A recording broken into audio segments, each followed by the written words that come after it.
Topic है possession noun. ठीक है, तो हम पहले थोड़ा सा इसका कॉन्सेप्ट जान लेते हैं कि आया कहाँ से है पजेशन नाउन। ठीक है, तो हमारे नाउन में 4 केसेस होते हैं, case 1, case 2, case 3 and case 4। जैसे कि आप स्क्रीन पे देख पा रहे हैं, nominative, accusative, vocative and generative. इसमें से पहला देखा जाए नॉमिनेटिव, एक एक सिंगल लाइन में समझ लेते हैं कि भाई इसके अंदर नाउन सब्जेक्ट की तरह यूज़ होता है। अब जब नाउन सब्जेक्ट की तरह यूज़ होता है तो हम इसको सब्जेक्टिव केस भी बोल देते हैं। और दूसरा है हमारा एक्यूजेटिव केस, जो जिसके अंदर नाउन ऑब्जेक्ट की तरह यूज़ होता है, इसीलिए हम इसको ऑब्जेक्टिव केस भी बोल देते हैं। वोकेटिव होता है किसी टू एड्रेस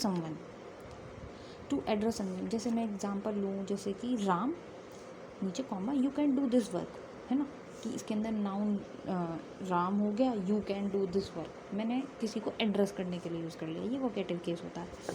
जेनेटिव केस जो होता है हम इसको पजेसिव केस भी बोलते हैं, तो ये यहीं से निकल के आता है पजेसिव केस। इसी के अंदर हम पजेशन नाउन के यूज़ करते हैं, पर इसके दिखाने के 2 तरीके होते हैं, एक अपोस्ट्रोफे और एक होता है ऑफ।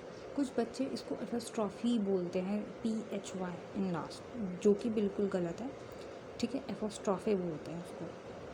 पहला यूज़ है living things in a normal case. अब हमने भाई साइंस वाले स्टूडेंट्स जो होते हैं उनके लिए लिविंग थिंग्स तो सब कुछ जीव होता है ना, तो ये चीज़ इसके अंदर जो हम पजेशन नाउन की बात करें, इसके अंदर लिविंग थिंग में से प्लांट्स एंड एनिमल्स आएंगे, लिविंग थिंग्स आएंगी जिसमें पर्सन और एनिमल होंगे, प्लांट्स और ट्रीज़ नहीं आएंगे। एग्जाम्पल के थ्रू समझते हैं, जैसे कि राम्स कार। इसमें एक चीज़ नोट करने वाली ये बात है कि जो हम पजेशन दिखाते हैं, किसी चीज़ के ऊपर दिखाएंगे अधिकार, और किसी के लिए दिखाएंगे, किसी इंसान के लिए, किसी पर्सन के लिए, है ना, समझ रहे हैं, पर्सन के लिए या एनिमल के लिए हम बोल सकते हैं भाई एनिमल्स फूड, है ना, ऐसे। तो ये चीज़ है इसके अंदर। ठीक है, अब इसका एग्जांपल है जैसे राम्स कार। इसके अंदर नाउन क्या है, नाउन तो देख पा रहे हैं भाई, राम भी है कार भी है, लेकिन पजेशन दिखाया किस पे जा रहा है, कार पे, और दिखाया किसको जा रहा है, तो राम के लिए, राम की कार, यही तो बोलेंगे। अब एक सेकंड पॉइंट ये आता है कि भाई राकेश, अब जैसे कि हमसे बोलेंगे राकेश, आ रहा है ना लास्ट में, तो ये हिसिंग साउंड होती है, इनको हम अवॉइड करते हैं। तो अवॉइड करने के लिए हम इसे, अब जैसे अब मैं आपको नॉर्मली अपोस्ट्रोफी एस लगा दूँ इसमें, तो राकेश, ये बहुत ही गलत साउंड, बहुत ही ऑकवर्ड साउंड करेगा, इसीलिए इसके अंदर हम पीछे वाला जो अपोस्ट्रोफी एस होता है वो हटा देते हैं, इसको नॉर्मली लिखते हैं राकेश का, ये सही है बिल्कुल, इसका पजेशन ऐसे। तो सेकंड रूल क्या बनता है पजेशन नाउन के अंदर, avoid hissing sound, simple. Next है डॉक्टर्स कार्स। भाई प्लूरल का कैसे पजेशन दिखाओगे, ज़रूरी तो नहीं एक ही का अधिकार दिखाओ, कि किसी ग्रुप का भी तो हो सकता है, किसी क्राउड का भी तो हो सकता है पजेशन। तो इसके अंदर हमने इसको पजेशन कैसे दिखाएंगे, डॉक्टर्स कार, सिंपल वो लगाओ, बट इसमें रिपीट मत करो। क्यों, अगर डॉक्टर्स है, सिंपल बेसिक, इसमें हिसिंग साउंड वाला ही फंडा लग रहा है, देखोगे तो अगर ध्यान से, डॉक्टर्स ऑलरेडी श आ रहा है, तो वापस से एस लगाने की क्या ज़रूरत है ना। नीचे वाला वुमेन भी एक प्लूरल नाउन है, पर लेकिन इसके पीछे अपोस्ट्रोफी एस लगाया है, क्यों लगाया है जानते हो, क्योंकि इसके अंदर हिसिंग साउंड नहीं आ रही। ठीक है, नेक्स्ट हमारा पॉइंट आता है पर्सोनिफिकेशन। पर्सोनिफिकेशन सिंपल लैंग्वेज में मैं समझाऊँ, कोई भी चीज़ इमेजिन कर लेना अपने अकॉर्डिंग, कि भाई झरने हमसे बात कर रहे हैं, है ना, कि पेड़ गा रहे हैं, चिड़िया हमसे बात कर रही हैं रोज़ सुबह उठ के, ये सब पर्सोनिफिकेशन है, ऐसा होता नहीं है रियल लाइफ में ना। तो personification, places, time, heavily bodies, idioms and, ये सब ना बेसिकली है ना पजेशन नाउन के एक्सेप्शंस है। एग्जाम्पल है जैसे दिल्लीज प्रॉब्लम्स, इंडियाज़ कंडीशंस, ये हमने पर्सोनिफिकेशन किया है। और नेक्स्ट एग्जांपल जयपुर सिवर। अब आप सोच रहे होंगे यार ये दिल्लीज़ प्रॉब्लम्स तो समझ में आ रहा है, इंडियाज़ कंडीशन समझ में आ रहा है, जयपुर सिवर क्यों काट दे पजेशन नाउन में। तो इसका बेसिकली ये फंडा है कि जब भी हम पर्सोनिफिकेशन कर रहे हैं तो उसका इम्पैक्ट ह्यूमन लाइफ पे होना चाहिए ना। जैसे दिल्लीज़ प्रॉब्लम, अब देखोगे इसका साफ साफ इम्पैक्ट किस पे पड़ रहा है, ह्यूमन लाइफ पे पड़ रहा है। इंडियाज़ कंडीशन, सोसाइटी पे इफेक्ट पड़ रहा है कि नहीं पड़ रहा है, पर जयपुर सिवर्स हमने एक नॉर्मल सेंटेंस कंटेक्स्ट में बोल दिया, ये चीज़ गलत हो जाएगी इसके अंदर। हेवनली बॉडीज़ होती हैं हमारी heavy bodies, just like moon, sun, earth, star, इनके पीछे हम एपोस्ट्रोफी एस यूज़ कर सकते हैं। ईडियम्स एंड फ्रेजेस भी हमारा एक्सेप्शन होता है पोजीशन के अंदर, जैसे कि देखोगे अ स्टोन थ्रो, ये एक्चुअली अ स्टोन्स है, एपोस्ट्रोफी के पीछे एस भी है, ठीक है, अ स्टोन्स थ्रो, इसका मतलब वेरी नियर होता है, ठीक है। ये ईडियम्स एंड फ्रेजेस हैं, बहुत सारे होते हैं जो बच्चे कंपटीशन लेवल की तैयारी करते हैं उनमें ही आते हैं, ठीक है, वो लोग उनको याद भी करते हैं। तो ऐसे बहुत सारे ईडियम्स होते हैं जिनमें एपोस्ट्रोफी यूज़ हो जाता है, ठीक है।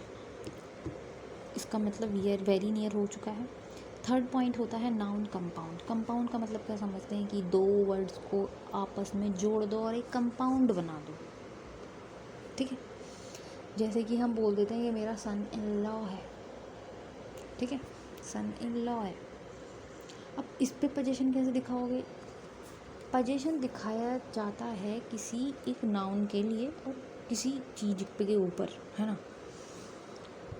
नाउन, अगर इसका रूल देखोगे ना कि लिखने का रूल क्या है, noun apostrophe S plus noun, ये होता है, ठीक है, समझ रहे हो, ये पोजीशन का वो रूल फॉलो करता है। अब सन इन लॉ है, इसके अंदर देखोगे किसी से पूछा जाए तो तुम तो लॉ को कानून बताओगे और सन या नाउन हो जाएगा, कार यहाँ हो जाएगा और आप सन के पीछे एपोस्ट्रोफी एस लगाओगे, जो कि बहुत ही ज़्यादा गलत है, बिल्कुल ही गलत है।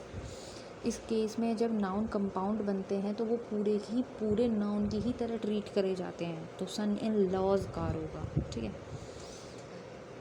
नेक्स्ट हमारा छोटा सा कॉन्सेप्ट निकल के आता है स्प्लिट पोजीशन। स्प्लिट पोजीशन क्या होता है, इस एग्जांपल की तरह से समझते हैं, ठीक है। रोहन एंड मोहन कार, अगर कोई नॉर्मल सेंटेंस कोई बंदा है मेरे सामने, मैं उसके सामने बोलूँ रोहन एंड मोहन कार, तो वो साफ साफ यही बोलेगा, रोहन की कार और मोहन की कार, ठीक है।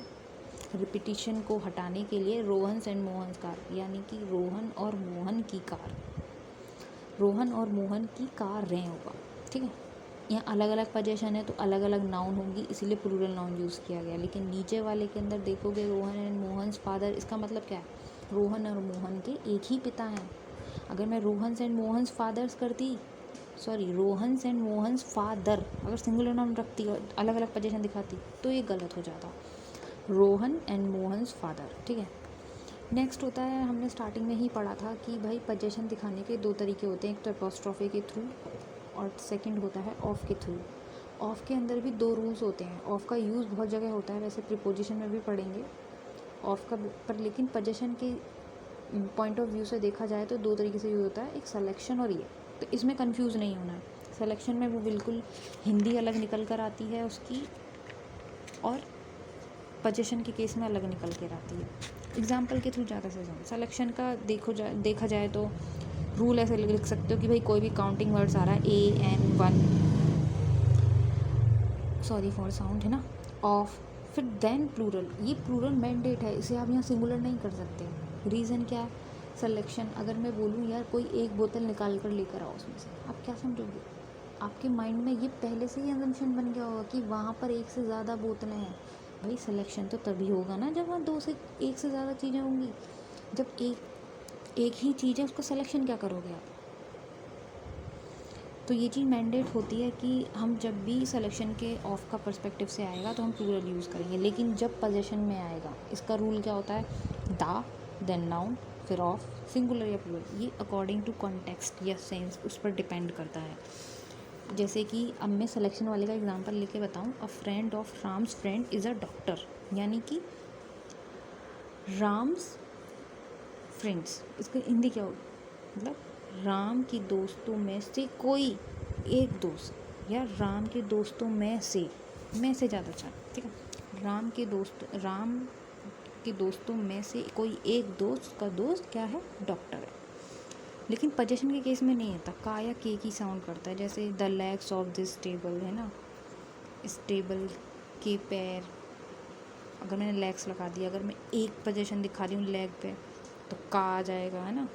तो ये तो भाई sentence according to sense depend करता है, सिंगुलर आएगा या प्लूरल आएगा।